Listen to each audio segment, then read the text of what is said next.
un Yehudi, il vient d'une certaine manière montrer quel est le rôle du juif dans le monde. Qu'est-ce qu'attend Akadosh Baruch Hu de nous? Tout simplement, c'est que nous soyons, d'une certaine manière, nous venions dans le monde pour moraliser le monde, apporter moussard dans le monde. Atteindre l'homme, eh bien, c'est atteindre Akadosh Baruch Hu. La gravité qu'il y a à dénigrer un homme qui finalement est l'image, comme nous l'avons expliqué, de Akadosh Baruch Hu. Nous avons une obligation de toujours montrer l'exemple, de montrer l'exemple à tous les niveaux. Et bien entendu, dans les choses les plus essentielles, qui commencent, bien entendu, par le respect d'Aseret Adiberot.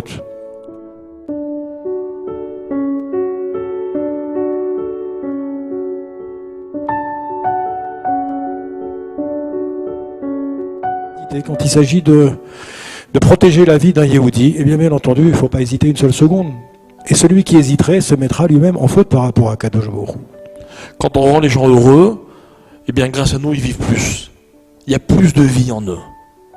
À l'inverse, quand on attriste les gens, eh bien quelque part on leur vole un petit peu de leur vie. Parce que des fois on ne se rend pas compte finalement, avec un mot, on peut tuer quelqu'un. Il ne faut pas forcément avoir une arme, un pistolet ou une mitraillette pour tuer quelqu'un. Nos Chachamim nous expliquent qu'avec des mots simplement, on peut tuer quelqu'un. Vous voyez, chaque fois qu'on a une attitude dans la vie qui diminue la personne qu'on a en face de nous, eh bien on est dans cette perspective interdite et gravissime qui s'appelle l'Otir Tsar.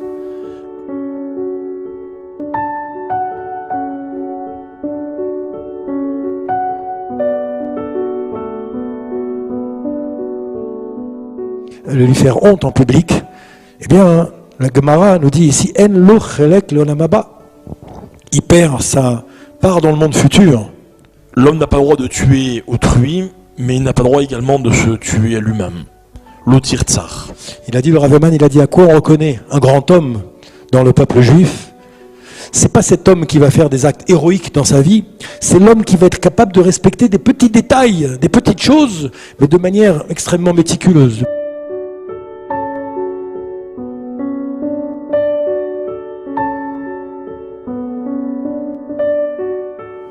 Merci Hachem de nous avoir fait vivre.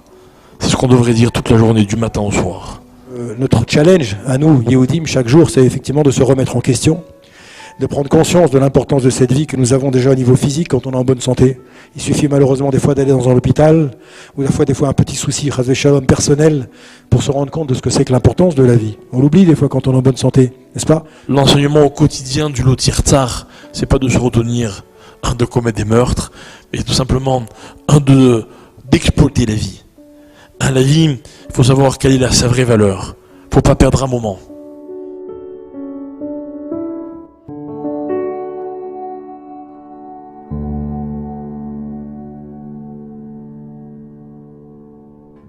Et vous avez des gens qui passent leur temps à vouloir profiter de la vie, et vous en avez d'autres qui passent leur temps à vouloir donner un sens à la vie.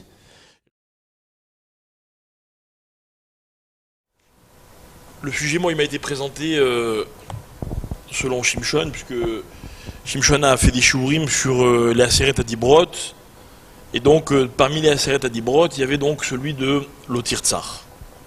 L'Otir Tsar, tu ne tueras point.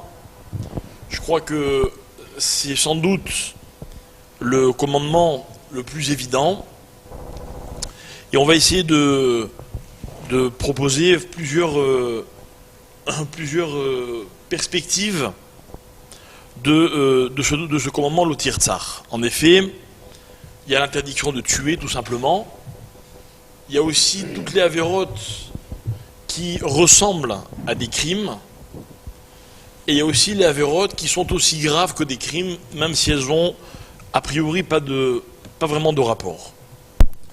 Alors que dire de l'Otir Tsar sans rentrer dans le problème le plus technique qui existe, ça veut dire l'aspect le plus technique de toutes les marloquettes rishonim sur savoir qu'est-ce que c'est que de quelle interdiction s'agit-il, en tout cas dans cette prescription du pasouk de Yitro, puisque vous savez que certains discutent pour savoir est-ce que l'Otir Tsar c'est seulement la Torah a seulement voulu nous interdire de tuer quelqu'un, chas v'shalom, qui était en bonne santé, et que si la personne était de toute façon mourante, Alors c'est peut-être pas de cette interdiction que la Torah nous parle.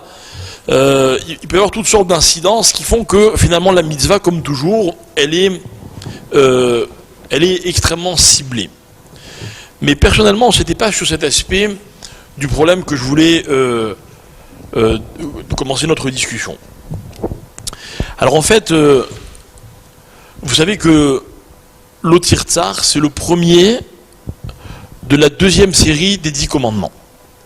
En effet, les 10 commandements ont été donnés selon deux schémas.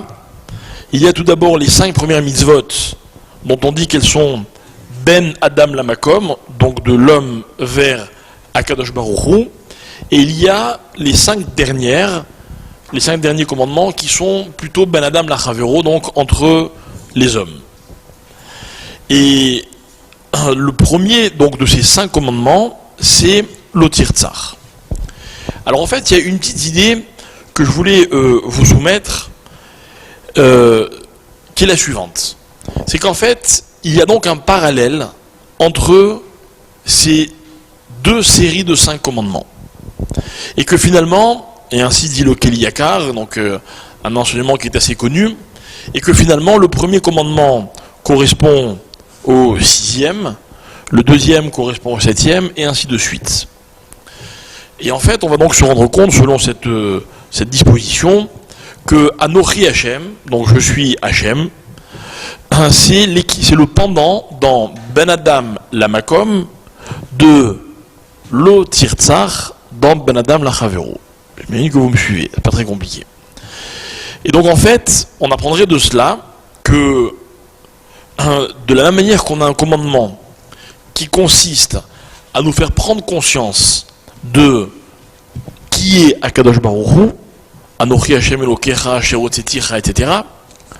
On a un commandement dans ce même ordre d'idées qui s'applique non pas cette fois-ci au comportement de l'homme à l'égard d'Hachem, mais de l'homme à l'égard d'un autre homme. Ce qu'il faudra dire au Rahamim, que finalement, celui qui enfreindrait ce commandement de l'Otir Tsar, en fait, l'infraction, la Avera, serait comme s'il reniait, ou niait tout simplement, l'existence d'Hachem, puisque, en fait, ce serait le premier commandement dans la logique de Ben Adam Lamakom qui serait enfreint. Et donc, de là, on voit une chose intéressante, c'est que finalement, atteindre l'homme, eh bien, c'est atteindre Akadosh Baruch Hu. Donc, selon cette perspective, évidemment, la faute qui s'appelle « tu ne tueras point » est beaucoup plus étendue que le simple fait de commettre un crime. Et que, ainsi, la mitzvah Ben Adam Lamakom, donc envers Akadosh Baruch Hu, est un commandement positif. D'accord ? Puisqu'il n'y a pas d'interdiction. Il y a juste une réalité qui est exprimée et à laquelle par rapport à laquelle je dois me situer. Eh bien, le pendant négatif de ce commandement positif, c'est de manquer de respect, dans le cas le plus extrême, de commettre un meurtre à l'égard d'un homme. Et c'est pour ça, disent nos Chachamim, que finalement, on a tendance à s'imaginer Akadosh Baruch Hu comme un homme.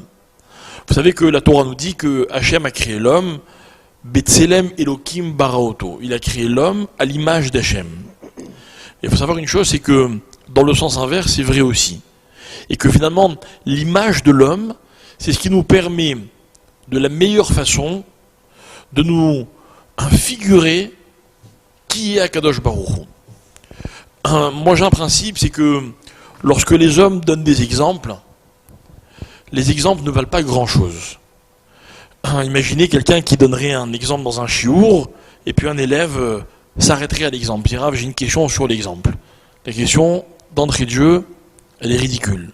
On n'est pas en train de parler de l'exemple. L'exemple n'est que un moyen de s'imaginer, de mieux comprendre, d'illustrer ce que l'on veut dire. Ce n'est pas le cas de ce qui s'appelle le machal, lorsque c'est la Torah qui le donne. La Torah, lorsqu'elle donne un exemple, ce n'est pas un hasard. Elle n'a pas choisi une image comme elle aurait pu choisir une autre image. Et on va voir que dans le prophète Yéhezkel, qui nous raconte le Maaseh Merkava, c'est-à-dire toute la façon dont règne Hachem sur le monde, le prophète Yéhezkel nous dit qu'il y a sur le trône d'Hachem l'image d'un homme. Non pas que Hachem ressemble à l'homme, mais que l'homme, si c'est l'image d'Hachem, c'est-à-dire que c'est le meilleur machal de ce que représente Akadosh Baruch Hu. Concrètement, ça donne quoi? Lorsque la Torah me dit « Vayedaber Hachem el Moshe », Hachem a parlé avec Moshe. Peut-on s'imaginer que Hachem parle comme vous et moi nous le faisons? Bien sûr que non. Le mode de communication, si le terme est valable concernant Akadosh Baruch Hu, ne peut pas être le même que celui que les hommes utilisent. Mais on n'a pas trouvé d'image plus juste et plus précise que celle qui consistait à employer un langage humain. Voilà pourquoi on dira Vayedaber. Voilà qui est l'homme dans l'image qu'il reflète par rapport à Kadosh Baruch Hu. Voilà qui est Akadosh Baruch Hu dans l'image dans laquelle il reflète, ou il est reflété par rapport à l'homme. Voilà pourquoi la Torah faisait du meurtre, c'est-à-dire du dénigrement d'une personne dans l'attitude la plus, on va dire, catégorique, la plus extrême, une faute aussi grave. Vous avez vu, je n'ai pas abordé le problème de la gravité qu'il y a à ôter la vie, mais je me suis concentré sur la gravité qu'il y a à dénigrer un homme qui finalement est l'image, comme nous l'avons expliqué, de Akadosh Baruch Hu. Premier commandement de la deuxième série Ben Adam Lachavero, en parallèle avec le premier commandement de la première série Ben Adam Lamakom. Ben, il a déjà presque tout dit, hein. C'est difficile de continuer maintenant. Non, je plaisante. On a un petit peu pour aller dans le sens de ce que vient de dire Rav Yaakov.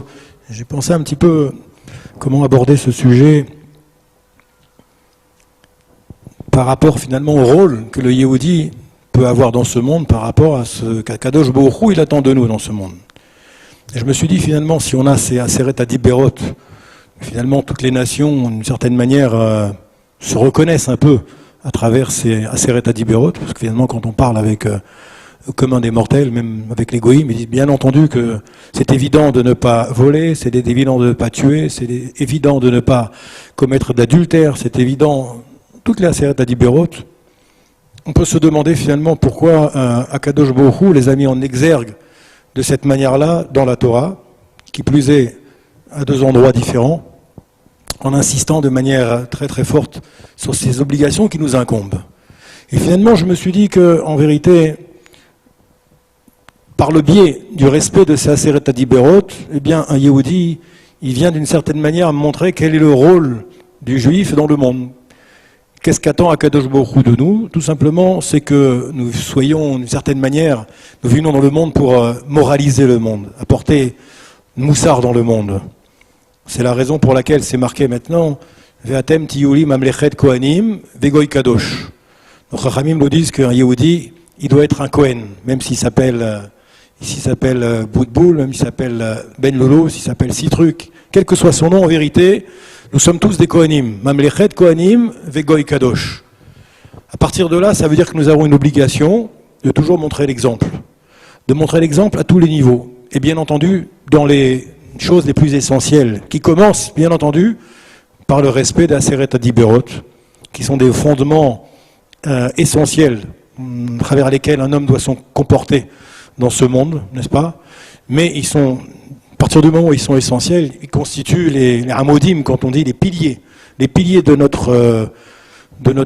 nos obligations vis-à-vis de Ben Adam Lachavero et vis-à-vis également d'Akadosh Baruch Hu. Comme a dit Rav Yaakov, c'est pas un hasard si Akadosh Baruch Hu a juxtaposé en parallèle la mitzvah, la première mitzvah qui est de Ani Hashem Elokechem, Asher Hotzeticha Me'eretz Mitzrayim, je suis Akadosh Baruch Hu qui t'a fait sortir d'Égypte. Donc d'une certaine manière, la reconnaissance d'Akadosh Baruch Hu, donc est placée en face de cette interdiction, effectivement, de l'autre côté, l'interdiction de tuer. l'interdiction d'ôter la vie. Parce qu'effectivement, c'est au même niveau qu'Akadosh Baruch Hu a placé ces deux obligations.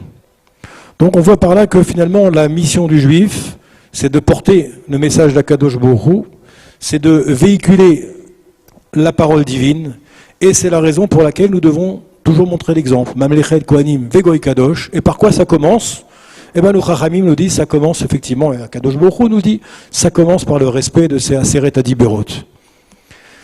On verra tout à l'heure, peut-être que dans le déroulement de nos échanges, que les incidences sont nombreuses, et que finalement, cette notion de l'Otir Tsar, ça peut aller toucher des notions extrêmement profondes dans notre vie de tous les jours. Et qu'effectivement, Akadosh Baruch Hu nous a dit, avant que tu puisses commencer maintenant à dialoguer avec moi, te mettre en règle avec moi, essayer d'être en shalom avec moi, il faut d'abord que tu sois en shalom avec autrui. Parce que nos Chachamim nous disent que le shalom, eh bien le shalom, d'abord c'est un des noms d'Akadosh Baruch Hu, donc c'est une notion extrêmement importante. Le shalom fonctionne dans 3 directions. Le shalom fonctionne d'abord vis-à-vis de moi-même. Je dois être en shalom avec moi-même, me respecter moi-même, ensuite être en shalom avec mon prochain, Ben Adam Lachavero. Donc bien entendu ne pas attenter à sa vie, mais nous sommes ici dans le fondement basique et essentiel du respect d'autrui, ne pas attenter à sa personne, et ensuite d'être en shalom avec Akadosh Baruch Hu. Si je suis en shalom avec moi-même, en shalom avec autrui, après j'aurai peut-être une chance d'être en shalom avec Akadosh Baruch Hu.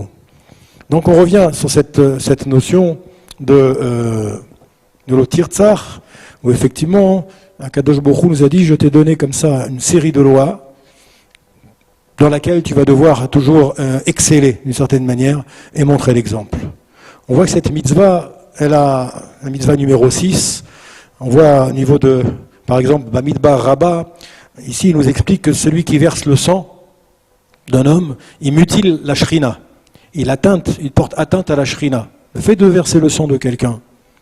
On nous dit également que, notre incidence également, le fait de, par exemple, Chazvé Shalom, d'attenter à la vie de quelqu'un qui est malade. Vous savez, aujourd'hui, c'est un grand thème qu'on voit aujourd'hui dans de nombreux cercles, l'euthanasie.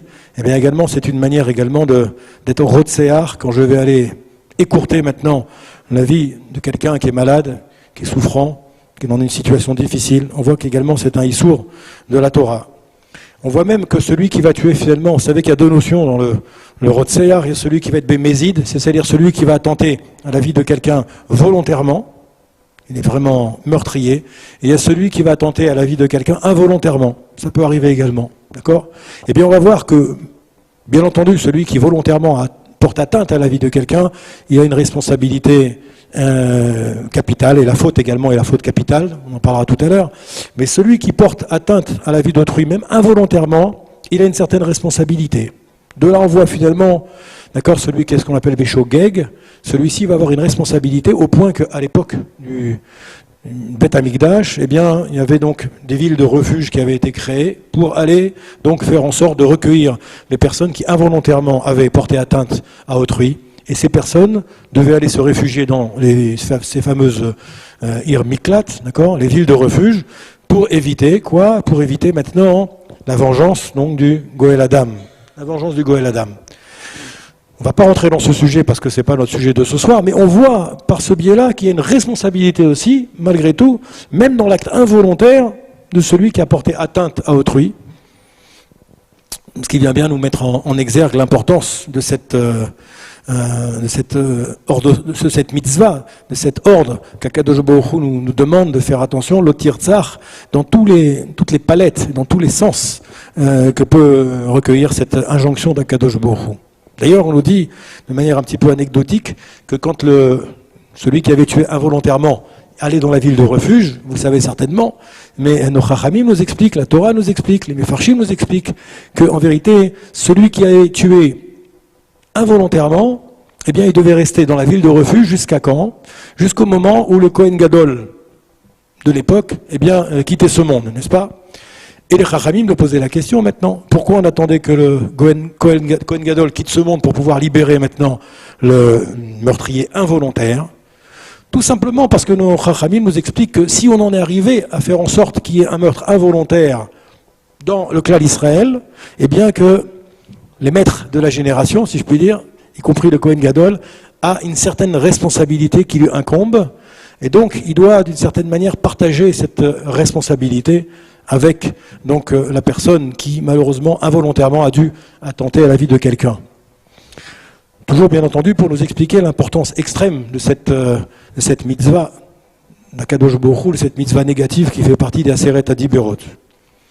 On voit que, Baruch Hashem, également, on a une injonction de la Torah, de la Gemara, à plusieurs reprises, où il est marqué que l'homme, il a l'obligation de se laisser mourir, plutôt que de transgresser cette interdiction de porter atteinte à la vie de quelqu'un, dans 3 cas. On les rappelle. Ces 3 cas sont justement le Avodazara, quand on doit être dans une situation où Chas v'Shalom, on va devoir faire un acte qui est perçu par Akadosh Baruch Hu comme un acte d'idolâtrie, n'est-ce pas? Un acte également de harayot, c'est-à-dire de se laisser porter, aller à des mœurs dépravées. Et 3e, justement, shfichut damim, c'est-à-dire quelqu'un qui est en situation de devoir, Chas v'Shalom, en arriver à attenter à la vie de quelqu'un, shfichut damim, eh bien c'est marqué qu'il doit plutôt se laisser mourir, plutôt que devoir commettre ce issour de la Torah. Donc on voit par là toujours, pour rester un petit peu dans cette introduction, l'importance extrême qui est donnée à ce commandement. Et je pense effectivement, avant de redonner la parole à Rav Yaakov, que c'est certainement pour nous montrer de manière extrêmement forte quel est notre rôle dans le monde, qu'est-ce qu'attend Akadosh Baruch Hu de nous, comment nous devons nous comporter vis-à-vis des Goïm et vis-à-vis également des Yehudim, de toujours montrer l'exemple, comme c'est marqué, Banim Atem Hashem Elokechem. Nous sommes effectivement des enfants d'Akadosh Baruch Hu. Qu'est-ce que ça veut dire?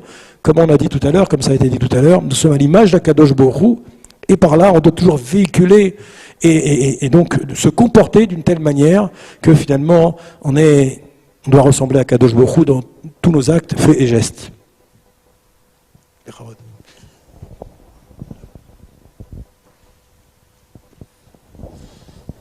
Alors moi, Rav Ben Loulou, si vous permettez, cette fois-ci, je vais vous poser une question. D'accord, comme ça on va essayer de réfléchir ensemble. Parce qu'il y a un problème, il y a quelque chose qui me dérange quand même dans cette mitzvah négative de l'Otir Tsar. Vous savez que normalement chaque personne a l'obligation, vous allez tout de suite voir vers quoi je veux aller, a l'obligation d'accomplir les 613 mitzvot. Normalement, enfin en tout cas dans la mesure du possible. Il y a des mitzvot qui sont spécifiques aux femmes. Bon, il y en a aussi quelques-unes qui sont que pour les hommes, c'est vrai.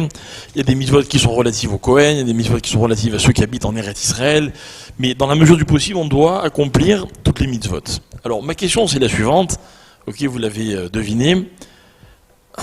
Dans quelle mesure un homme accomplit la mitzvah de l'Otir Tsar? C'est comme ça. Est-ce que chaque instant de ma vie où je ne commets pas de meurtre, j'accomplis la mitzvah? Ou bien, est-ce qu'il faudrait qu'il y ait une situation dans laquelle je pourrais en arriver, Chas v'Shalom, au meurtre?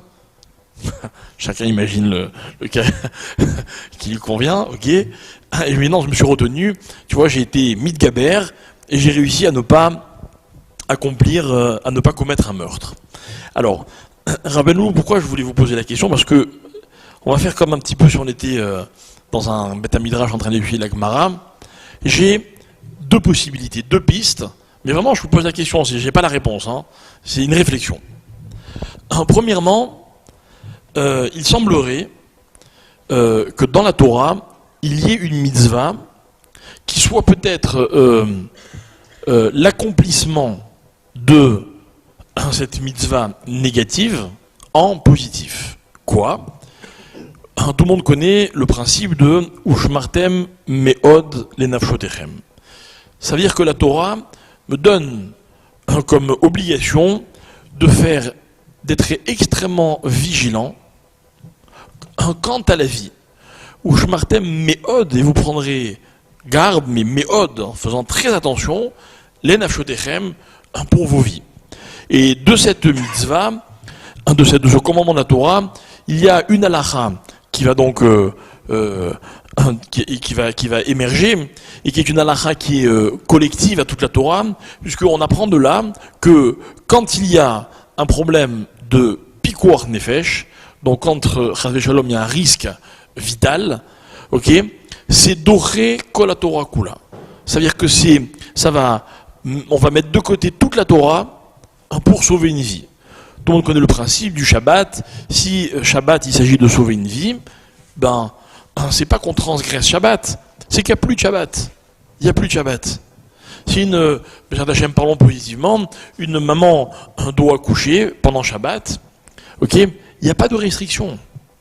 On va pas commencer à dire, bon, alors est-ce que j'ai le droit de, est-ce que si je lui fais comme ça, j'en ferai un moins, je transgresse moins. Non, il n'y a plus de Shabbat. Évidemment, si on peut faire certaines choses par des non-juifs, alors on va le faire. Évidemment qu'il y a aussi des règles à respecter. Quelqu'un qui viendra en voiture à l'hôpital, ok, une fois qu'il est arrivé à l'hôpital, est-ce qu'il a le droit d'aller se garer? Est-ce qu'il a le droit, quand il a ouvert la porte et que le plafonnier s'est allumé, est-ce qu'il a le droit de refermer la porte? Non, parce qu'on n'est plus dans l'urgence pour sauver une vie. Mais toujours est-il que quand il s'agit de sauver une vie, c'est plus important que n'importe quelle autre valeur de la Torah. Donc j'ai trouvé peut-être une solution. L'otir tsar, j'ai peut-être pas la preuve d'avoir vraiment respecté cette mitzvah-là. Par contre, si dans ma vie je suis extrêmement vigilant face, alors justement, à la valeur de la vie, j'accomplis la mitzvah. Ce qui voudrait dire que quoi? Que finalement, l'otir tsar est une injonction prescrite par la Torah pour nous permettre de réaliser la valeur de la vie. Et que chas v'shalom, quelqu'un qui transgresserait et qui commettrait un meurtre, pourquoi est-ce que c'est une des avérotes les plus graves? Parce que ça veut dire qu'il n'a pas attaché la valeur, il n'a pas accordé à la vie la valeur qu'elle méritait. Donc c'est une question de valeur. Ça, c'est une première possibilité. Mais d'un autre côté, j'ai la preuve qu'on peut penser exactement à l'inverse. Comment? Vous avez dit tout à l'heure, Rav Ben-Olow, vous avez rapporté cette halakha qui nous dit que Yareg ve'al ya'avor. La Gemara dit, face aux trois avérotes que vous avez citées, donc l'idolâtrie, d'abord dans l'ordre, c'est, selon le Maharal, c'est l'immoralité, l'idolâtrie et le meurtre. Les Chaim nous disent, si chas v'shalom, on dit à quelqu'un, ou tu transgresses ou je te tue, la personne doit se laisser tuer. D'accord? Ça veut dire quoi? C'est tout simplement comme ça, que si on dit à quelqu'un, c'est ou toi ou l'autre, alors quoi? Il doit se laisser tuer. Mais si c'était une question de valeur, et que finalement toute l'interdiction de la Torah reposait sur la valeur de la vie, peut-être qu'on pourrait se dire que dans certains cas, on pourrait se lancer dans une espèce d'échelle des valeurs. Là aussi, je ne connaîtrais pas le résultat du problème. Mais on voit que la Torah, elle ne me dit pas ça. Elle me dit non, tu ne dois pas transgresser, même si pour ça tu dois payer de ta propre vie. Donc a priori, ce n'est pas une question de valeur. Donc je reviens, je vous présente ma question. Quel est le sens de cette interdiction? Si c'est une question de valeur, alors je comprends pourquoi la Torah me dit c'est la valeur suprême. Mais si la Torah me dit par ailleurs qu'entre ma vie et celle d'un autre, rien ne me dit que la mienne est plus importante, alors qu'on voit dans notre cas que sauver sa vie, c'est oui une priorité. Donc à ce moment-là, il ne s'agirait pas d'une valeur qui est prescrite par la Torah. Voilà mon dilemme. Effectivement, la question est intéressante. J'avais lu une fois dans un Sefer, je ne m'en souviens pas du nom du Sefer, mais en tout cas, vous savez que la Torah n'est pas ponctuée. N'est-ce pas? La Torah est ponctuée dans un chumash pour aider le lecteur à la compréhension, pour aider à lire le texte de la Torah, mais quand on prend un Sefer Torah, il n'est pas ponctué. Il n'y a pas de point, il n'y a pas de virgule, rien du tout, pas de voyelle. Nos Chachamim nous disent à partir de là que, bien entendu, ça ouvre également un champ de possibilités infinies aux commentaires qu'on peut faire sur le texte de la Torah. Et j'avais lu sur ce passage de l'Otir Tsar, en vérité, que puisque c'est pas ponctué, on peut lire effectivement comme le Baal Koré a l'habitude de lire, l'Otir Tsar, l'Otignov, verroulé, verroulé, verroulé, ou bien alors on peut ponctuer différemment. Lo, Tirtsar, Tirtsar. Lo, non, tue. Maintenant il faut tuer. Il faut tuer. Pour aller un petit peu dans le sens de ce qu'a dit Rav Yaakov, effectivement, on a une injonction suprême, c'est le respect de la vie, la protection de la vie et faire en sorte de, après 120 ans, Bezrat Hashem, de ramener le Neshama à Kadosh Baruch Hu dans l'état le plus complet, le plus chalem que celui dans lequel il nous l'a, dans le corps dans lequel il nous a insufflé cette Neshama au moment de la naissance. À partir de là, effectivement, on peut voir qu'en fonction des situations dans lesquelles nous allons nous trouver, eh bien, on va être appelé à réagir de manière des fois diamétralement opposée. Quand il s'agit effectivement de sauver une neshama, de sauver une vie. Cet exemple qu'a cité tout à l'heure Rav Yaakov, je m'y suis trouvé confronté parce que ma première fille est née le jour de Kippour.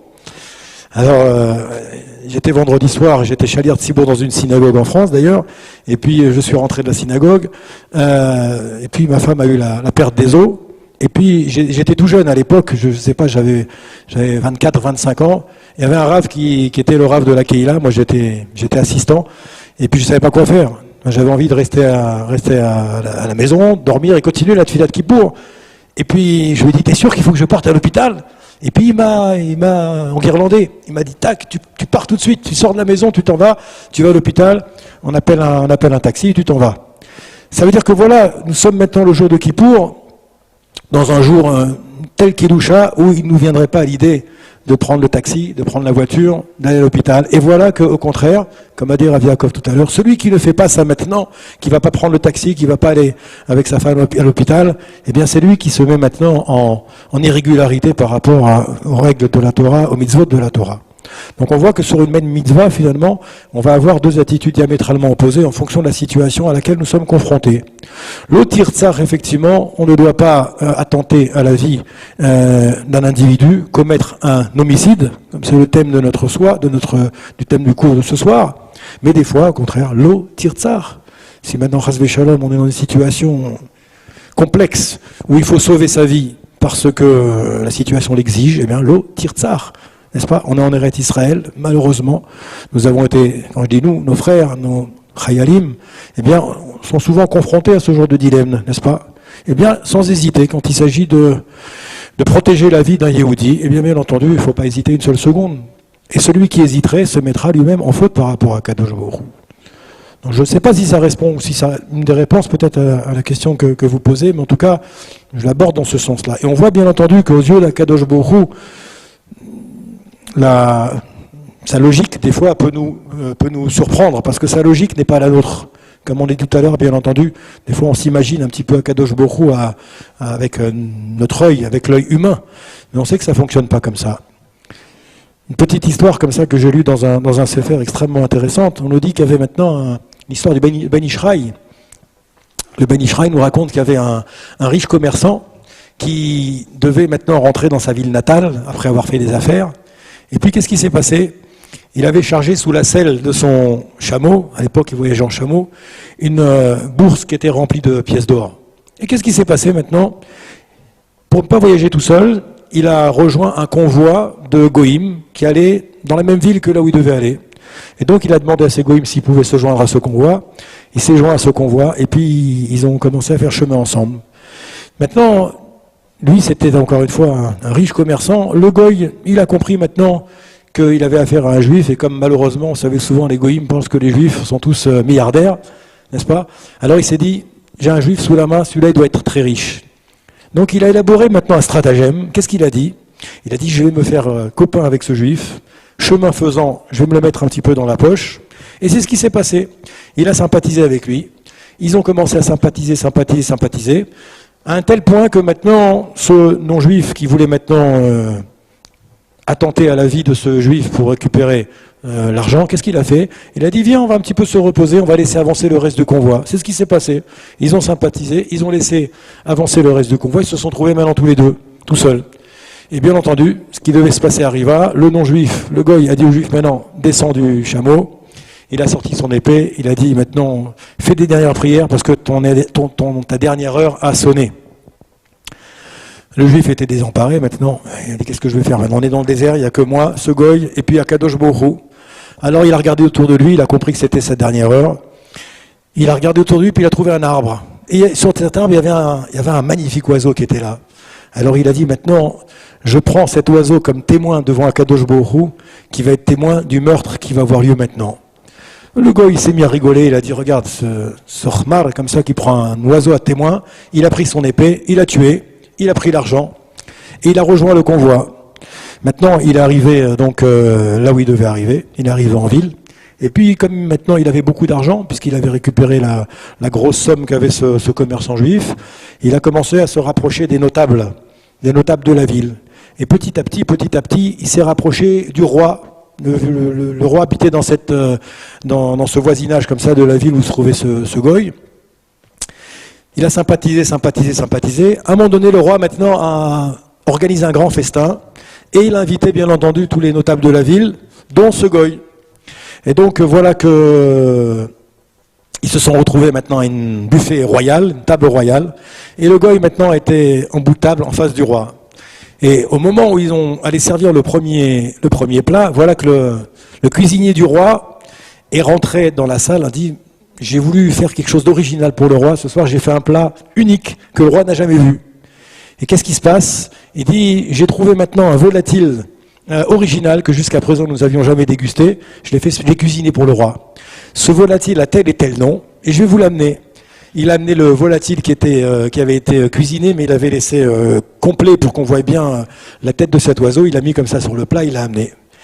Quand le cuisinier est rentré maintenant avec le plat, le goy, excusez-moi, qui était en bout de table, vous avez suivi l'histoire, qui avait tué initialement ce pauvre juif, il s'est mis à éclater de rire. Il a éclaté de rire comme ça. Alors le roi a vu ça, il a dit « Pourquoi tu rigoles ?» Il a dit non, c'est rien. Il a dit si, dis-moi pourquoi tu rigoles. Non, laissez tomber, votre majesté, ne faites pas attention, c'est pas important. Et le roi, il s'est été un petit peu piqué à vif comme ça, comment on pouvait déranger maintenant le banquet royal avec quelqu'un qui se mettait à rire comme ça stupidement. Il a dit, je veux que tu me dises maintenant pourquoi tu rigoles, sinon ça va aller très mal pour toi. Alors il lui a expliqué, il a dit, non, tu sais, il s'est passé quelque chose, il y a comme ça quelques mois, il s'est passé quelque chose. J'ai rencontré un jour dans le désert un juif, il y avait beaucoup d'argent, je l'ai tué, je l'ai assassiné, j'ai récupéré son argent, et il se trouve qu'il y avait un oiseau qui était sur un arbre. Cet oiseau, c'est exactement le même qui est maintenant sur le plat comme ça qu'on voit ici, c'est exactement le même. Alors le roi, il a réfléchi, il a dit maintenant, si cet oiseau maintenant, il se trouve comme ça sur le plat, c'est pas un hasard. Il lui a dit, qui est le juif que tu as tué comme ça? Il lui dit, mais c'était un tel. Et il se trouve que ce juif, en vérité, qu'il avait tué, c'était quelqu'un qui était dans la même province que là où était le roi, et il se trouve qu'il connaissait très bien la famille de ce juif, et il connaissait très bien le juif qui avait été tué. Et il lui a dit, ce juif que tu as tué, je le connais très bien, c'était un monsieur d'une honnêteté irréprochable, une famille extraordinaire. Donc j'ai compris, mais que maintenant, toi, en vérité, t'es un bandit de grand chemin, d'accord? Et qu'est-ce qu'il a fait? Il a pris ce goy, il a demandé à ses soldats, attrapez-le, on va le mettre en prison, on va le condamner à mort, Et puis maintenant, tous les biens de ce goy et tous les biens de la famille de ce goy qu'ils ont hérité en gros, en partie, grâce au butin maintenant qui avait été volé à ce juif, on va les restituer à la famille, malheureusement, du Niftar. On va faire venir la famille et on va leur donner tout cet argent-là.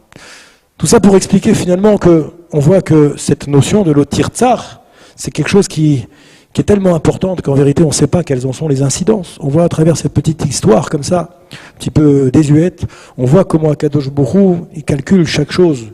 Chaque chose est calculée de manière vraiment au millimètre et que la justice va être finalement rétablie. Donc on peut voir finalement, pour revenir sur ce sujet, on voit que finalement, en fonction des situations, on va peut-être des fois être obligé de modifier un petit peu la manière de cette mitzvah telle qu'elle est évoquée dans la Torah de manière classique, le tirtsar. Des fois c'est non, le tirtsar. Bien, en fait, vous m'avez quand même ouvert les yeux, Rabben Loulou, puisque si je comprends bien, cette façon de pouvoir ponctuer un petit peu la phrase de façon différente nous fait dire que finalement, lorsqu'on lit la Torah, il y a toujours une lecture qu'on aimerait avoir et une lecture qu'on est obligé d'avoir. Et que finalement, peut-être que ce que vous nous disiez veut également dire que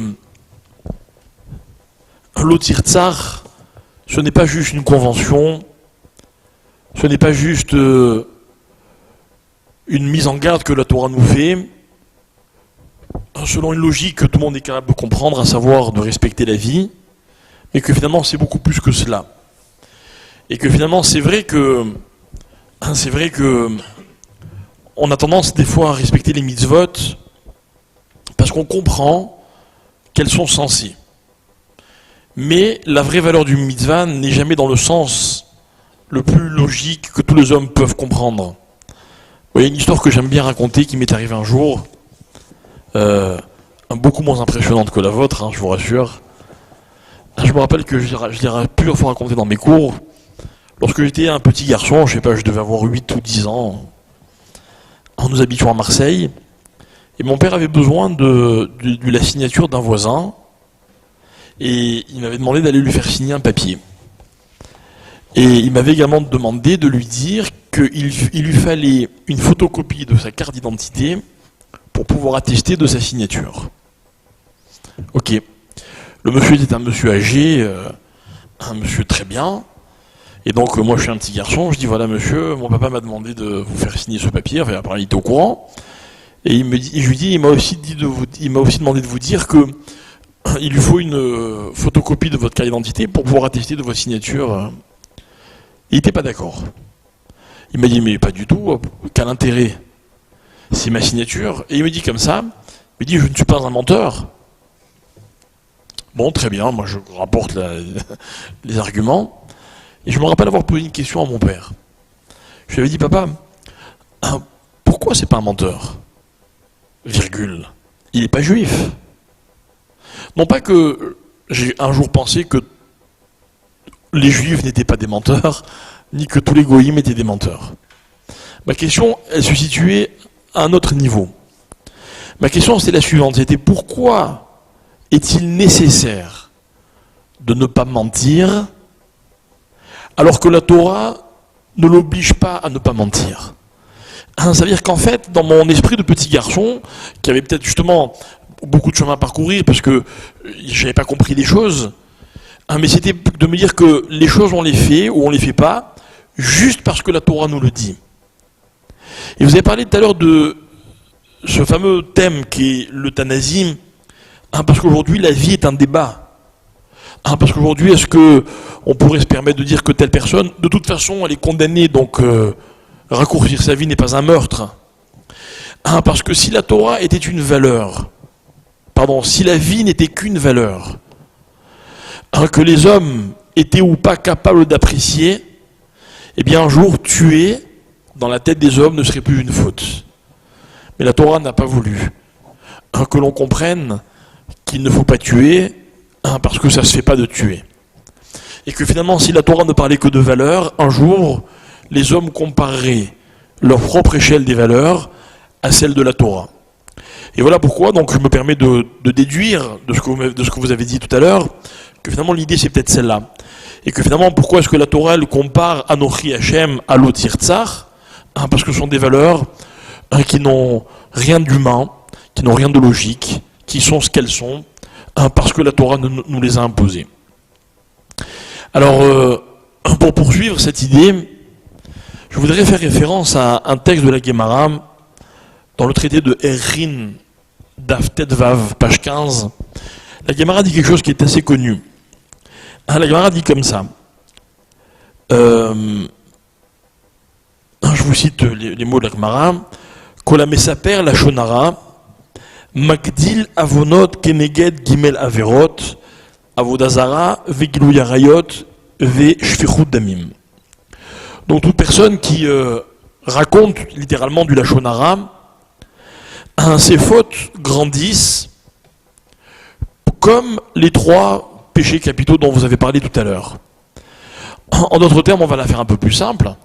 Finalement, faire du lachonara, c'est aussi grave que de commettre l'adultère, l'idolâtrie et le meurtre. L'adultère, l'idolâtrie, c'est une autre fois. Le meurtre, c'est notre sujet. Et je me demande, comme vous tous, enfin, quel rapport? Quoi, dire du lachonara, c'est comme tuer quelqu'un? Enfin, il resterait pas beaucoup de monde vivant, quoi.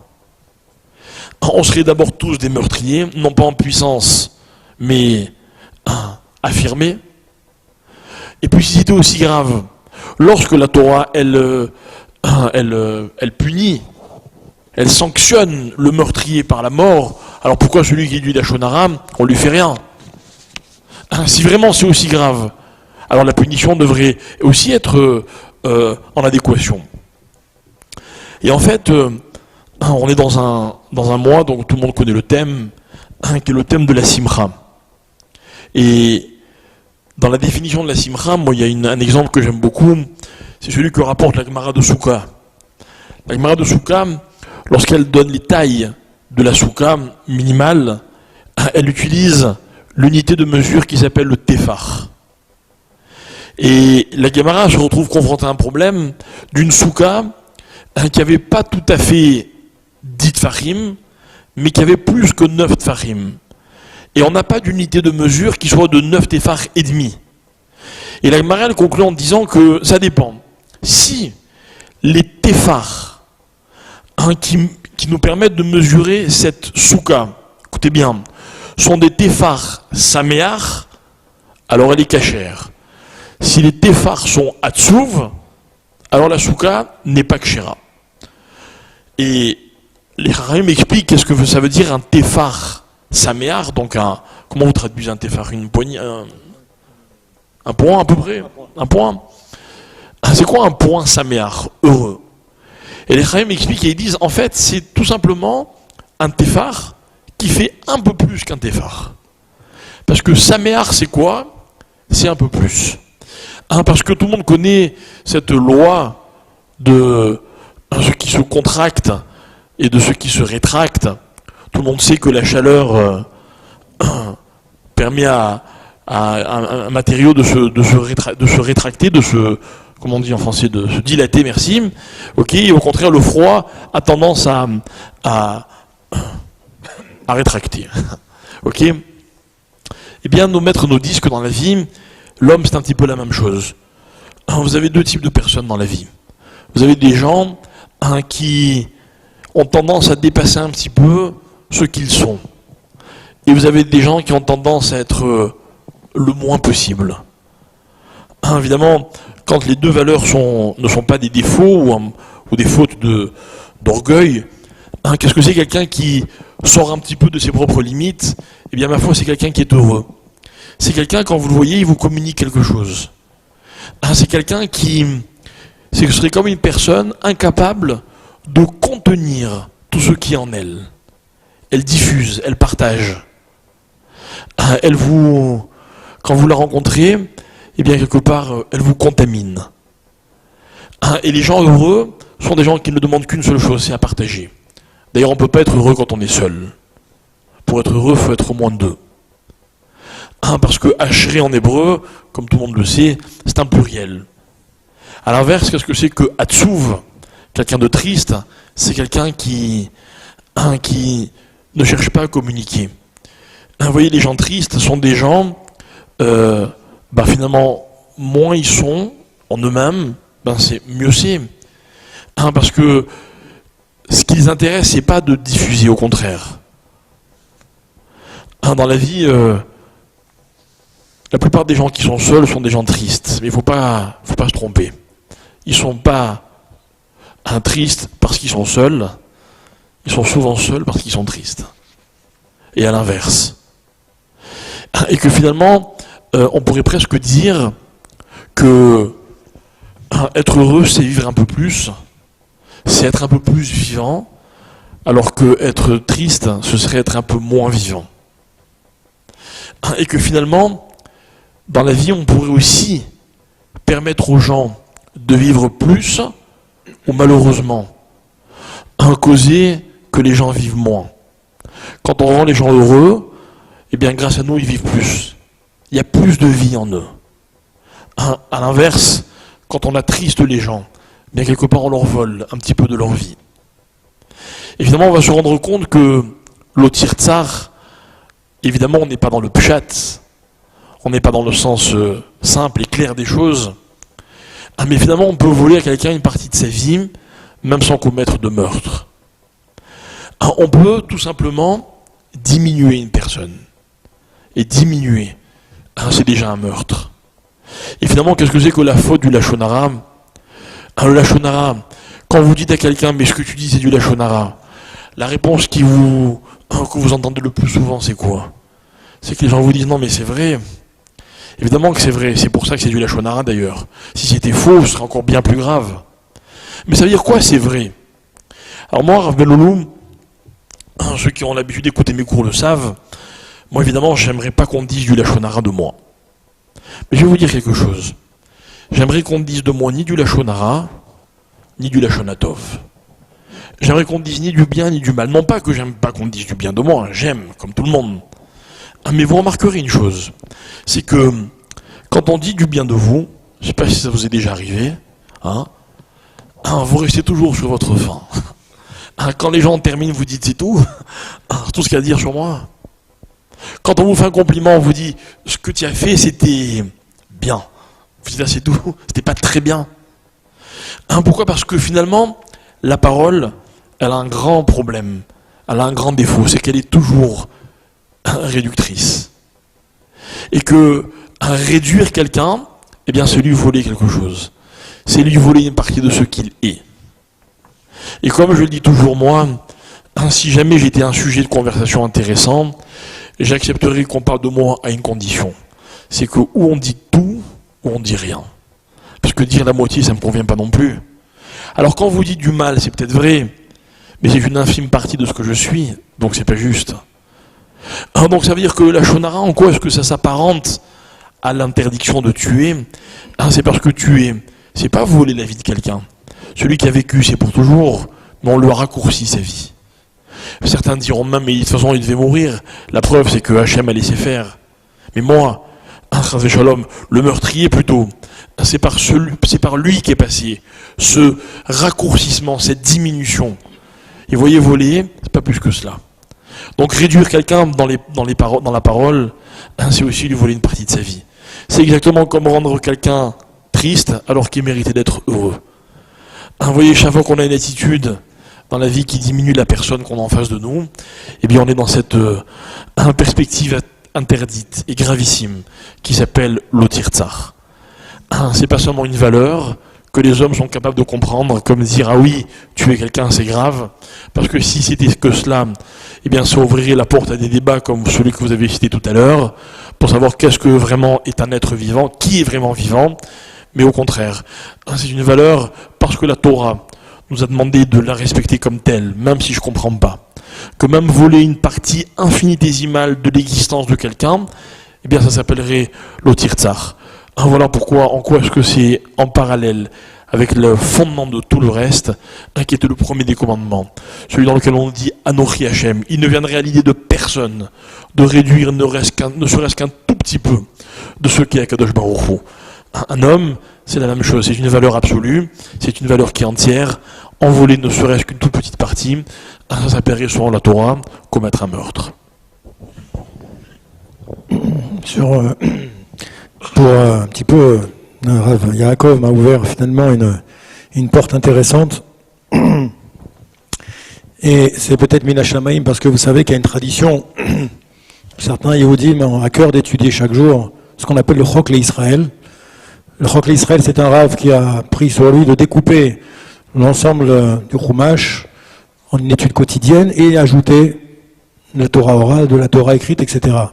Et aujourd'hui, c'est pas un hasard si Rav Yaakov a parlé de cette notion de simcha, de joie, et de peine également, atzvut, parce qu'aujourd'hui, dans le Shaharat Shuvah du jour, le jeudi, eh bien justement, dans Shaharat Kedusha, dans ce sefer qui s'appelle Shaharat Kedusha, on nous dit également aujourd'hui que finalement, c'est marqué comme ça, Ve'areaya mi Yaakov, Yaakov Avinu, Bechir shebehavot, qui était le Avot, un des pères chéris, choisis par Akadosh Baruch Hu, shenistalka mimenu shchina veruach hakodesh shnaim ve'eschrim shana shepiresh Yaakov mimenu, que pendant 22 ans, il a perdu le roi Hakodesh, l'esprit divin qu'il y avait en lui. Tout simplement pourquoi? Justement parce qu'il était triste. Il était triste de ne plus avoir de nouvelles de son fils et de penser que son fils avait quitté ce monde. Donc chez Samach Bebsorat, et lorsqu'il a eu cette bonne nouvelle, maintenant qu'on lui a annoncé qu'il a retrouvé son fils de Yosef, Ktiv, c'est marqué comme ça dans Shaharat Kedusha, Vatechi Ruchi Ruach Yaakov Aviem, chez Sharta Alav Roi HaKodesh, que maintenant, à nouveau, le Roi HaKodesh a réintégré Yaakov Avinu tout simplement parce qu'il avait été heureux. Et le Gaon de Vilna d'ajouter comme ça, le Gaon de Vilna a posé une question. Si je vous posais une question à Yaakov, quelle est la mitzvah la plus importante dans toute la Torah? Je ne sais pas quelle réponse vous formuleriez, mais en tout cas on a posé la question au Gaon de Vilna. On aurait pu attendre de lui, connaissant le personnage, qu'il aurait dit, je ne sais pas, c'est d'étudier tout le chasse, d'étudier la loi orale, la loi écrite, d'étudier les commentaires, les commentateurs, etc. Eh bien, figurez-vous qu'il a donné une réponse à la fois extrêmement intéressante et une très belle réponse. Il a dit, en vérité, c'est marqué dans les Chagim, c'est marqué « Vesamarta bechagecha ve'aita achsameach » tu te réjouiras dans tes fêtes et tu seras heureux. Et le Gaon de Vilna a dit, en vérité, la mitzvah la plus dure à respecter dans toute la Torah, c'est d'être sameach. D'être sameach, comme on dit, sameach bechelko, être heureux de son sort, être heureux de ce qu'Akadosh Baruch Hu m'a donné. Le Gaon de Vilna a dit c'est la mitzvah la plus difficile à respecter. Pourquoi? Parce qu'en vérité, l'homme est jamais content. D'accord? Maïtonen Adam Chai, comme c'est marqué, l'homme il se plaint toujours de ce qu'il a. On n'est jamais content de ce qu'on a. On n'est jamais content de son sort. Et donc effectivement, on voit par là que l'incidence de l'Otirtzach, eh bien, elle est quasiment illimitée parce qu'on voit que dans cette notion de Simcha et cette notion de Hazvut, on va retrouver également la manière dont on peut respecter cette mitzvah de l'Otirtzach. Dans les autres formes de meurtre, le Rav Yaakov a cité la notion de la Shonara.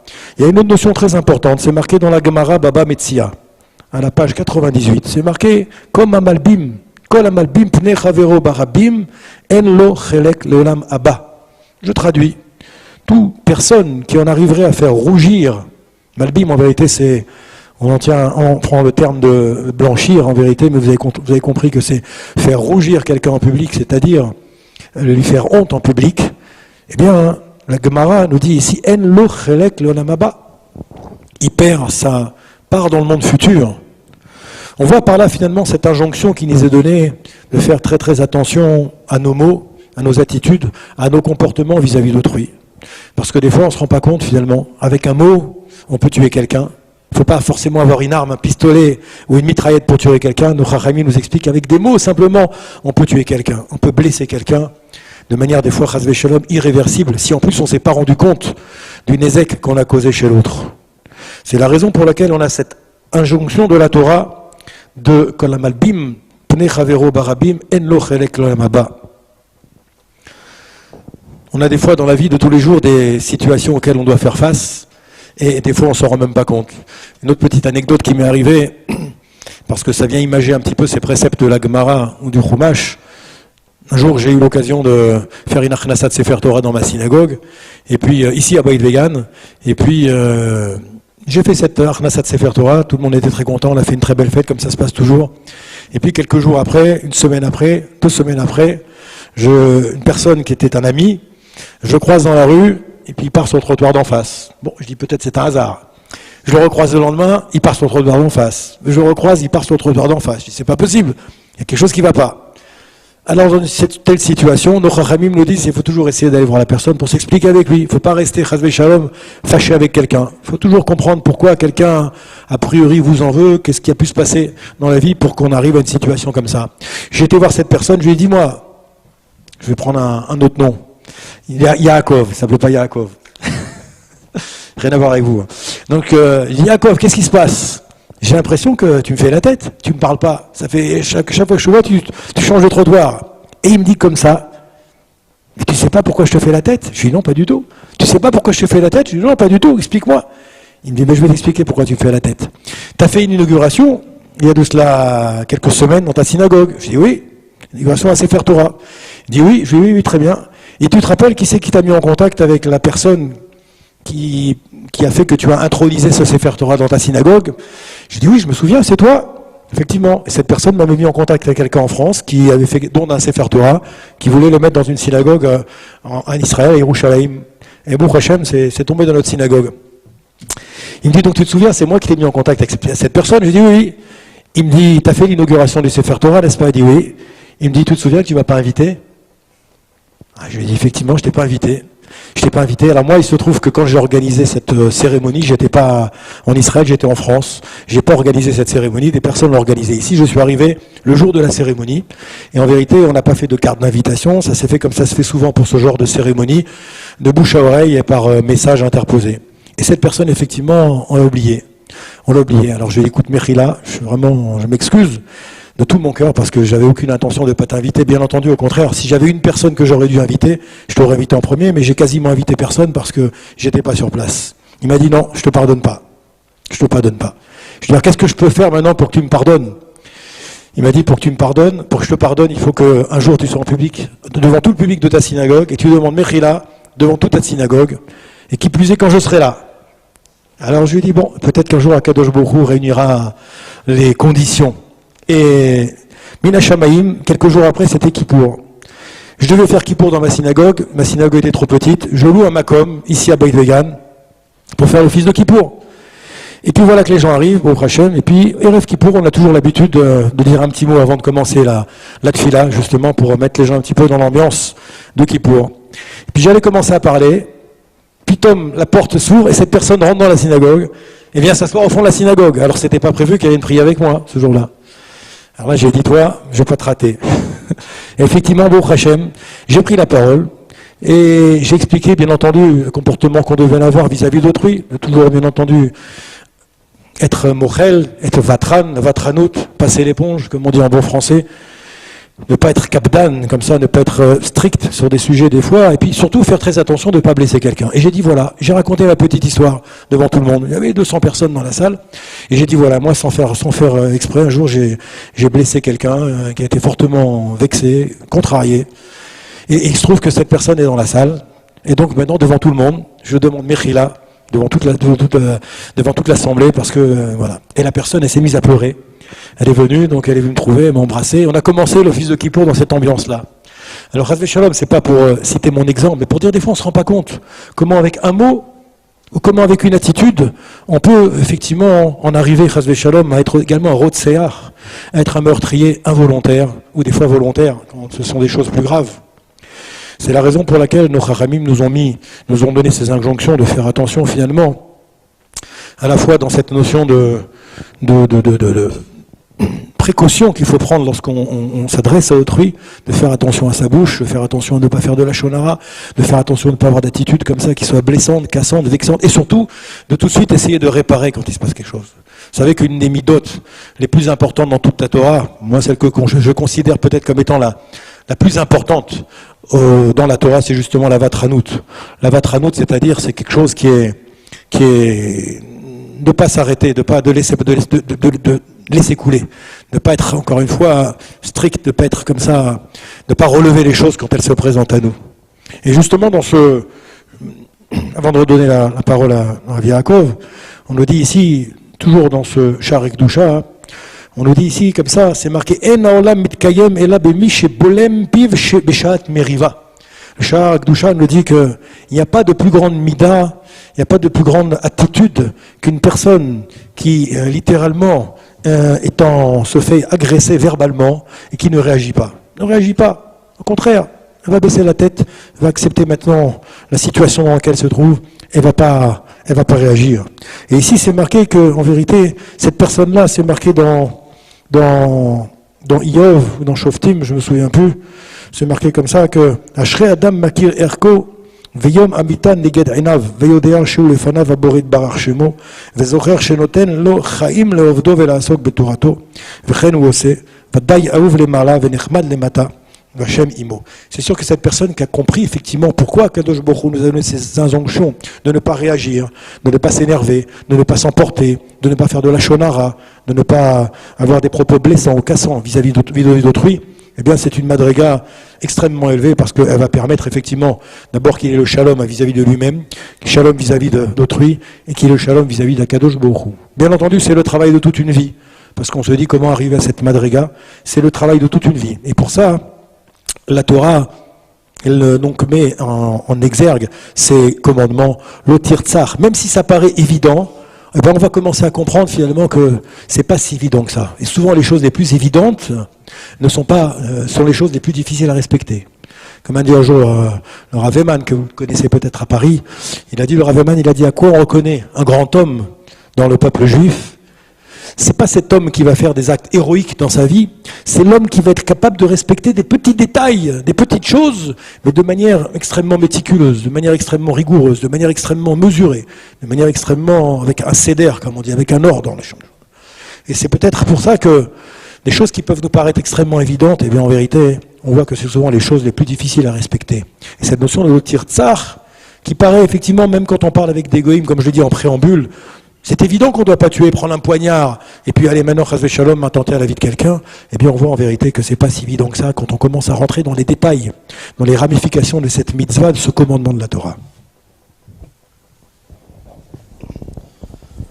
Bien, alors pour ma part, je vais conclure déjà pour mon propos, en disant que, finalement, tout ce que vous avez dit, Rav Benloulou, tout ce qu'on a abordé comme thème, c'était juste pour nous permettre de réaliser que, finalement, la vie, eh ben, c'est le plus grand trésor. Et que, on a tendance à se plaindre de beaucoup de choses, il nous manque toujours ceci ou cela. Vous l'avez dit. On oublie juste qu'on a l'essentiel, on a la chose la plus précieuse, c'est la vie. Et quand on lit les 10 commandements, on se rend compte que le 5e, donc celui qui précède l'otir tsar, il termine par ces mots-là. Les ma'an yarichun yamecha ala adama asher Hashem elokecha noten lach. Ça veut dire que la plus belle promesse qu'on puisse faire à un homme, c'est que s'il respecte, et là en l'occurrence il s'agit de la mitzvah du respect des parents, eh bien on lui rallongera la vie. Et en effet c'est vrai que la base de toutes les inquiétudes, l'origine de la peur, le but ultime de toutes les angoisses, eh bien c'est de vivre. Quand quelqu'un sait que quoi qu'il arrive, sa vie va continuer, si c'était possible, eh bien il serait déjà rassuré quant à tout le reste. Et que finalement, la Torah a voulu nous expliquer que on mesure la valeur de la vie, non pas par rapport à soi, mais par rapport à l'importance qu'on donne à la vie des autres.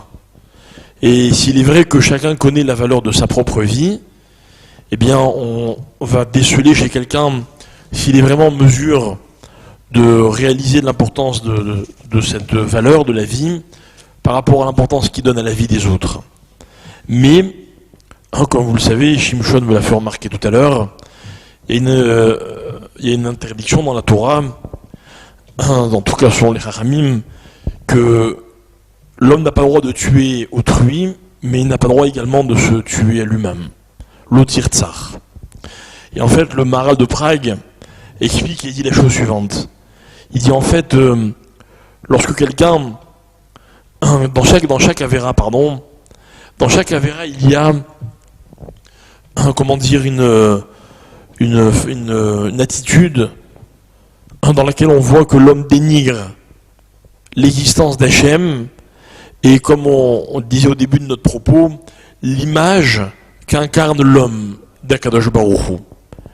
Quand un homme commet une faute, eh bien c'est tout simplement qu'il n'est pas capable de réaliser à quel point l'image qu'il incarne est une image forte.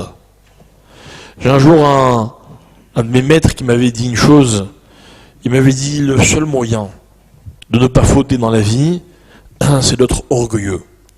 Le problème c'est que même l'orgueil est interdit. Mais si les hommes étaient vraiment orgueilleux, il ne faudrait jamais.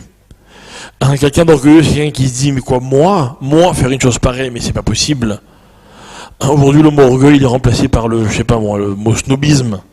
Les gens snobs, c'est des gens qui pensent que eux, ils peuvent pas faire une chose pareille. Eh bien, en fait, l'orgueil positif, c'est de réaliser tout simplement de ce que je suis à travers ce que je vis. Et que faire une avéra, pour moi, c'est impossible. Et quelqu'un, chas v'shalom, qui réfléchirait à la valeur de sa vie, c'est quelqu'un qui serait tout simplement pas conscient de son rôle. Son rôle, d'être l'image d'Akadosh Baruch Hu. Voilà pourquoi c'est sans doute l'une des fautes les plus graves, et c'est l'une, en tout cas, que la Torah condamne, une des fautes que la Torah condamne le plus sévèrement. C'est parce que il y a dans l'obligation, dans l'interdiction de tuer, une obligation de réaliser de ce que représente véritablement la vie. Et si je pouvais me permettre, je voudrais terminer avec une phrase que mon père dit très souvent depuis quelques années. En effet, il y a quelques années, il est tombé malade et il n'est pas passé loin, comme on dit, mais Baruch Hashem, il a survécu. Et depuis, alors que auparavant, je ne me rappelle pas l'avoir entendu, chaque fois qu'il en a l'occasion, il remercie Hashem en disant « Je remercie Akadosh Baruch Hu d'être encore vivant ». Il n'y a pas de grands moments de la vie sans que l'on récite la prière de Shehecheyanu. Merci Hachem de nous avoir fait vivre. C'est ce qu'on devrait dire toute la journée, du matin au soir. On aurait besoin de demander rien d'autre. Si on savait remercier Hachem, réaliser de ce que c'est que la vie. Alors finalement, je crois que oui, je crois qu'on accomplit tous cette mitzvah, qui est un commandement négatif. Si on est capable, tout simplement de réaliser la chance que nous avons d'être vivants. Et si chaque fois qu'un homme en a la possibilité, l'occasion, il remercie Hachem en disant bon, finalement je suis vivant, c'est tout ce qui compte, eh bien il a contourné ce qui aurait pu être le contraire, à savoir de ne pas donner à la vie l'importance qu'elle mérite.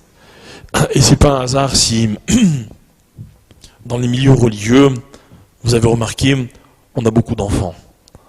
On a beaucoup d'enfants, en tout cas on essaye, pour une raison très simple. C'est parce que à quoi peut servir la vie mieux qu'à donner la vie? Que si la vie c'est une valeur qui grandit, il y a une comment on dit en français, aidez-moi. Comment on dit, une force, une énergie cinétique, ouais, je veux un mot plus simple, mais comment? Qui se régénère, il y a un autre moment, bref, peu importe, ok, c'est-à-dire qui augmente sans arrêt, et bien finalement c'est ça, réaliser de la vie. Et vous avez des gens qui passent leur temps à vouloir profiter de la vie, et vous en avez d'autres qui passent leur temps à vouloir donner un sens à la vie. Et je crois que l'enseignement au quotidien du lotir tsar, c'est pas de se retenir de commettre des meurtres, mais tout simplement d'exploiter la vie.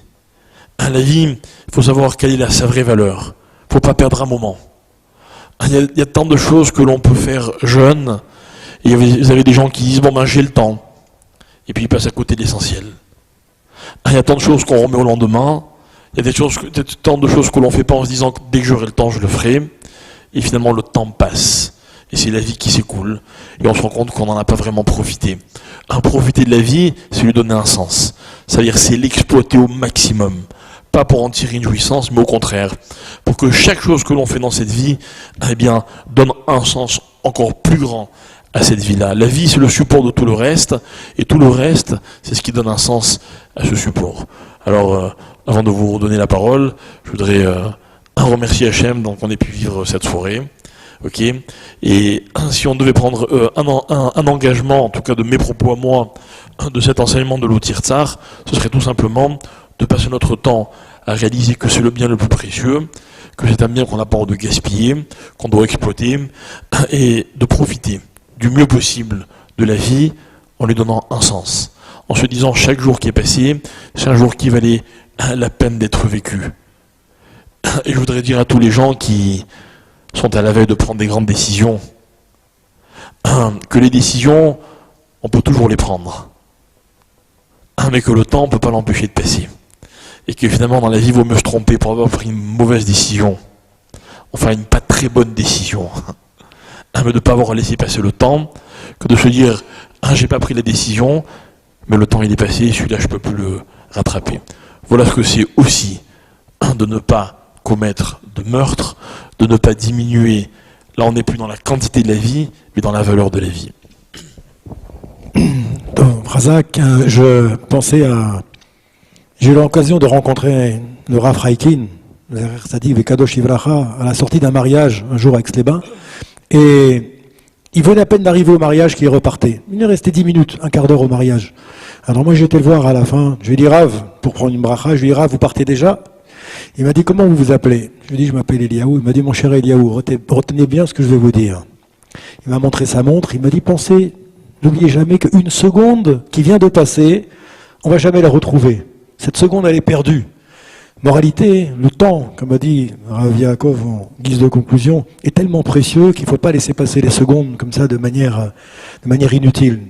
Il faut remplir le temps le plus possible parce que la vie est courte. Comme a dit David Ammeler, Adam Ketzel Over. L'homme, il passe dans ce monde comme une ombre et on se retourne que déjà 10 ans, 15 ans, 20 ans sont passés et qu'on se dit finalement, qu'est-ce que j'ai fait de ma vie? Qu'est-ce que j'ai fait de ma vie? En guise de conclusion, moi je reviens un petit peu sur l'introduction que j'avais fait tout à l'heure. Je me dis finalement deux petites choses. D'abord, nous sommes dans les parachiotes qui traitent du Mishkan, qui traitent du Beth Amikdash. Et je me suis toujours posé la question, pourquoi finalement Akadosh Baruch Hu a pris la peine d'utiliser deux parachiotes et demi, quasiment, qui ne parlent que de la construction du Mishkan, et que des kelim du Beth Amikdash, et que les vêtements des Kohanim, Kohen Gadol, Kohen Ediot. Quand on sait qu'Akadosh Baruch Hu utilise chaque mot, chaque lettre de manière extrêmement précise, de manière extrêmement parcimonieuse, je me suis dit, c'est pas le hasard. Bien entendu, tous les Chachamim parlaient abondamment sur ces sujets, comme c'est marqué Ve'asuli Mikdash, Ve'shachanti, Betocham. Ça veut dire qu'en vérité, si Akadosh Baruch Hu a pris la peine de nous détailler de manière aussi précise comment était fabriqué le Mishkan, de quelle manière, quelles sont les tailles, quels sont les ornements. C'est tout simplement pour nous expliquer que le Mishkan et les Kelim du Beth Amikdash, eh bien, sont à l'image de l'homme, et que l'homme est à l'image également de ces Kelim, et cette image du Mishkan. Tout ça pour nous dire qu'effectivement, toutes ces injonctions de la Torah, et particulièrement cette injonction de l'Otir Tsar, elle est là pour nous montrer comment on doit se comporter, comment un Yehudi doit se comporter dans ce monde vis-à-vis d'autrui, de faire très très attention. Un jour, le Rav Pinkus a raconté qu'il a eu un de ses élèves, lui-même, excusez-moi, a eu un accident de la route extrêmement grave. Si vous connaissez peut-être cette histoire. Et puis, il a été à l'hôpital. Baruch Hashem, il n'a rien eu. Mais il est resté en observation à l'hôpital. Le jour où il était à l'hôpital, il y a un policier qui est venu pour faire une petite enquête. Qu'est-ce qui s'est passé? Est-ce que tu vas bien? Est-ce que tu n'as pas été blessé? Comment s'est passé l'accident? Il avait perdu le contrôle de sa voiture, il a fait des tonneaux, et il ne se rappelle plus exactement ce qui s'est passé. Il se trouvait à l'hôpital, bon, Hachem, il n'a rien eu. Il a expliqué au policier ce qui s'est passé. Quelques heures après, son Rosh Yeshiva est venu, et quand il est rentré dans la pièce, avant de lui demander comment il allait, comment se renseigner sur sa santé, son Rosh Yeshiva lui a dit « J'ai vu que tu as eu un accident extrêmement grave. Est-ce que tu as blessé personne? Est-ce que tu as tué personne en ayant cet accident de voiture ?» C'est-à-dire que le Rosh Yeshiva, à quoi il a pensé? Avant de penser même à la santé de son élève, Baruch Hashem, il a vu qu'il était en bonne santé, son inquiétude c'était de savoir si un Yehudi avait porté atteinte à la vie d'un autre Yehudi. Est-ce qu'il n'avait pas maintenant attenté involontairement à la vie de quelqu'un? Bien entendu, on voit que ce Rav, il avait pour souci justement cette injonction de l'Otir Tsar, que même involontairement, on n'en arrive pas, chas v'shalom, à faire du mal à l'autre. Maintenant, je me suis dit également que, comme on l'oublie des fois, Akadosh Baruch Hu, il a écrit une Torah qui n'est pas réservée aux tzadikim. Malheureusement, on est dans un monde où on voit la violence, on voit des choses horribles qui se passent, et on voit des choses qui peuvent nous paraître évidentes, ne sont pas évidentes pour d'autres, n'est-ce pas? On voit ce qui s'est passé en France, on voit ce qui se passe ici. On voit qu'effectivement, Akadosh Baruch Hu, il a écrit une Torah pour le Rov des Béné Israël, et peut-être même pour l'ensemble du monde. Pour peut-être nous montrer que des fois, il y a des gens qui, dans certaines situations, vont arriver à de telles abjections, dont même pas on aurait pu penser en rêve que cette chose aurait pu arriver. Quand on voit les relations interdites, tous les détails dans les relations interdites qu'Akadosh Baruch Hu nous demande, etc., on se dit à quoi ça sert finalement? De nous dire que chas v'shalom, un homme ne doit pas avoir des relations avec des proches de sa famille, chas v'shalom avec des animaux, etc., n'est-ce pas? Ce qui est dit le jour de Kippour. Pourquoi le jour le plus kadosh, le jour de Kippour, on fait allusion maintenant aux interdits, aux relations interdites qu'il peut y avoir? Tout simplement pour nous rappeler justement que malheureusement, un homme qui n'a pas compris que l'être humain est une machine extrêmement complexe et que pour faire marcher cette machine, il faut un code de la route, et que ce code de la route, c'est la Torah, Eh bien, ce bolide qu'il a entre les mains, cette machine qu'il a entre les mains, qui s'appelle la Neshama, qui s'appelle le Yehudi, eh bien, il va malheureusement au-delà de gros problèmes. Donc Akadosh Baruch Hu nous dit, j'ai créé une machine extrêmement complexe. Pour faire fonctionner cette machine, il faut un mode d'emploi. Ce mode d'emploi, c'est la Torah. Et donc, il a expliqué dans cette Torah comment fonctionnait cette machine, même pour les gens qui sont peut-être des fois les plus éloignés de cette Torah. Donc, pour conclure, effectivement, je voulais rappeler effectivement que nous avons le devoir de respecter la vie, au-delà de toutes les autres notions, et de respecter également l'antivie, également, c'est-à-dire de ne pas porter atteinte à autrui. Alors, Baruch Hashem, que notre challenge à nous, Yehudim, chaque jour, c'est effectivement de se remettre en question, de prendre conscience de l'importance de cette vie que nous avons déjà au niveau physique quand on est en bonne santé. Il suffit malheureusement des fois d'aller dans un hôpital, ou des fois un petit souci, chas v'shalom, personnel, pour se rendre compte de ce que c'est que l'importance de la vie. On l'oublie des fois quand on est en bonne santé, n'est-ce pas? On court, on fait des choses, des fois en dépit du bon sens, parce qu'on oublie effectivement quelle est la valeur de la vie. Et Akadosh Baruch Hu vient, comme on dit, remettre la balle au centre en disant « Rappelle-toi ce que c'est que l'importance de la vie ». Alors on a cette notion de l'otir tsar, de faire attention à la vie par-dessus tout, de respecter la vie, de respecter son prochain. Alors je voudrais remercier Rav Yaakov, ces trucs avec qui on a pu passer ce moment, remercier notre ami Shimshon, Baruch Hashem, pour tout le mal qui se donne, pour diffuser la Torah partout dans le monde, Baruch Hashem, où il y a des Yehudim qui veulent l'étudier, et puis de vous remercier, de souhaiter qu'à la veille de Purim, eh bien, on puisse à la fois faire cette mitzvah d'être saméach, et puis à la fois de respecter cette notion qui est la vie, que Bezrat Hashem Akadosh Baruch Hu nous fasse en sorte qu'on soit en bonne santé jusqu'à 120 ans, pour recevoir le Mashiach Tzidkenu, Vivera Be'amino, Amen, Keni Ratson. Shimshon a mis un petit papier tout à l'heure, je m'excuse parce que j'ai oublié, je faisais une petite parenthèse. Il a mis « Tuer les bêtes », point d'exclamation. Effectivement, c'est une notion qu'on n'a pas traitée, mais j'imagine que vous la connaissez. On a un devoir également de respecter la nature, même pas simplement que les animaux, la nature. Vous savez qu'on n'a pas le droit, chas v'shalom, de déraciner, par exemple, un arbre fruitier. On n'a pas le droit d'aller abîmer les créations d'Akadosh Baruch Hu. Et par-dessus tout, bien entendu, les animaux également, on a un respect extrêmement important. C'est pour la raison pour laquelle c'est pas évident. Quand il y a des gens qui m'ont posé la question, est-ce que je peux acheter un chien? Est-ce que je peux acheter un chat? Est-ce que je peux avoir un lapin chez moi, etc. Alors bien entendu, nos Chachamim nous disent warning, attention, danger. Pourquoi? Parce que nous avons des obligations. Pas simplement parce que c'est des fois encombrant, ou que ça des fois nous prendre du temps sur notre temps de limoud, ou notre temps pour vous, mesdames, également, sur votre manière de gérer la maison, mais parce qu'on a cette notion de respecter les animaux. Quand on a un animal, il faut faire très attention parce que ça fait aussi partie des créatures d'Akadosh Baruch Hu. On n'a pas le droit comme ça d'écraser des animaux, etc. Il faut faire très très attention à ça. C'est une notion également importante. Donc oui, Shimshon, ça s'inscrit également dans la notion de l'otir tsar, de toutes les briottes d'Akadosh Baruch Hu.